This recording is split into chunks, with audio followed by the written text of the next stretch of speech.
Page 24. Reading 2. Literature. Short story. The Case of the Strange Delivery. Something happened to me that made me have to put on my thinking cap. The doorbell rang last night, and I found a piping hot pizza and a single white rose waiting for me. I freaked out. The pizza, loaded with extra mushrooms and pineapple, was exactly what I'd been craving. And the rose was white and fragrant, just like the roses in my neighbor's yard. It seemed as though someone had been listening to every word I'd said. But who could it be? I clearly had a mystery on my hands. There was no advertising on the pizza box other than the word pizza, making it impossible for me to find out who delivered it to our door. So I made note of anybody who could be a possible suspect. For each person, I knew I'd have to figure out whether they had motive and opportunity. To conclude that someone was guilty, they'd have to have both. I crossed Kevin, my 5-year-old cousin, off the list. I'd been babysitting him all this week after school, but he wouldn't know how to order a pizza, and he wouldn't go near the thorny rose bush either. Next, I analyzed everything I'd done the day the pizza got delivered. Morning.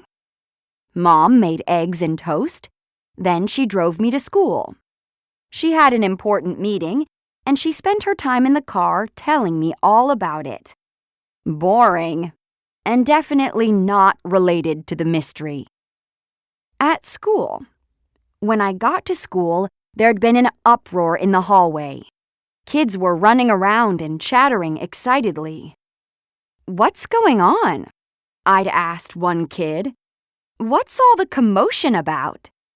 "Oscar escaped," he'd said. Oscar was Jillian's guinea pig. Jillian moved out of the country recently and gave Oscar to our 6th grade class. I knew Oscar well, so I knew that there was no way anyone would find him amid all the noise.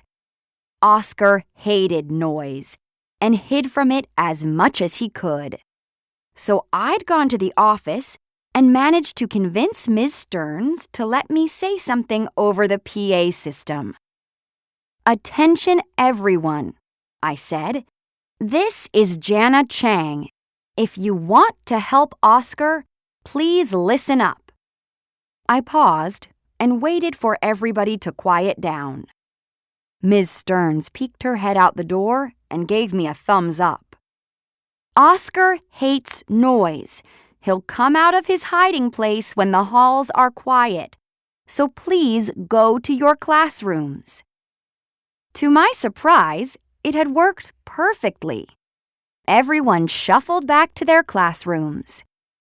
I walked around the halls for a few minutes, peeking into corners and softly calling to Oscar.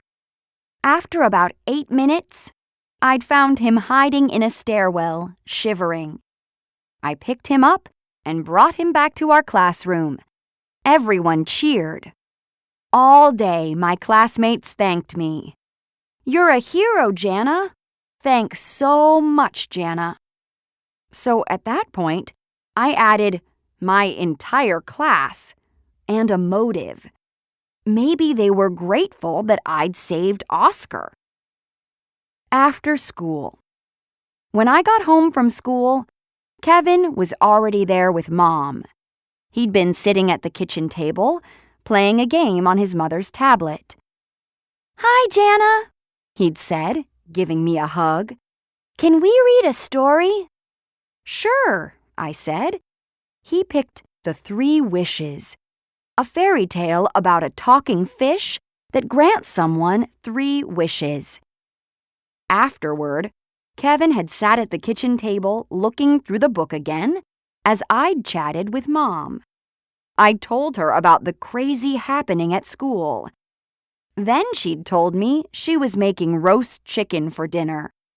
I'd said, "Mom, let's get a pizza instead, with lots of mushrooms and pineapple." "Not today, Jana," she'd said. "I've already got dinner planned." "Let's go outside," I'd suggested to Kevin. He agreed. Kevin had run around the yard, playing soccer by himself. I'd pointed to my neighbor's roses. "Look at these roses, Kevin," I'd said. "They're so cool." But Kevin had ignored me and hadn't even looked up. "I wish I could cut one," I'd mumbled. "I'd put it in my room." But I didn't do it. After Kevin's mom had picked him up, I looked back at my chart.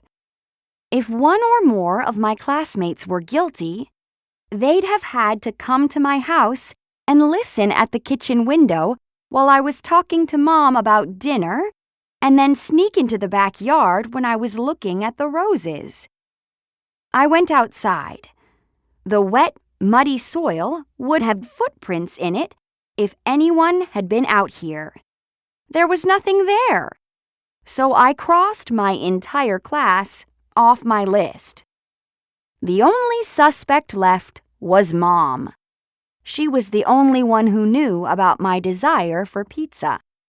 But she'd been inside the house when I was muttering to myself about the roses. Could she have come outside, unnoticed, and heard me? Not likely. And she'd had no motive to get me pizza. She'd already planned dinner. And when the pizza was delivered, she was pretty surprised. Once I'd told Mom about my day and vowed that I didn't know who delivered the pizza, she scratched her head and agreed it was indeed a mystery. I looked at my list again. No one was left. But I was still feeling pretty suspicious about my classmates, even though I'd already crossed them off. Besides, no matter how I tried to figure it out, the possibilities of how they did it seemed absurd. After school the next day, Kevin was waiting for me at home. He greeted me at the door with the 3 Wishes book and said, "Read this, please." So we did. After we finished, he said, "You get 1 more wish." I wasn't sure what he meant, but I played along. "Okay. I wish I could go visit Jillian," I said. He screwed up his face, thinking hard.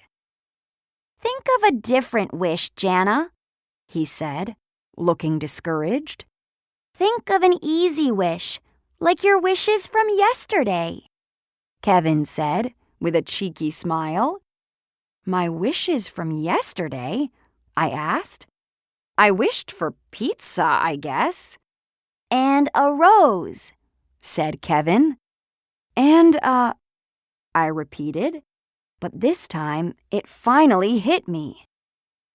"Kevin, you're the only person who knew I wanted pizza yesterday, and a rose from the neighbor's garden. But how did you—" "I told my mom," he said with a proud little smile. "She did it. And now you have 1 wish left." "I get it now." I winked. "You're the talking fish who grants wishes, right?" "Exactly," Kevin beamed. It was a pretty cheesy mystery, I admit.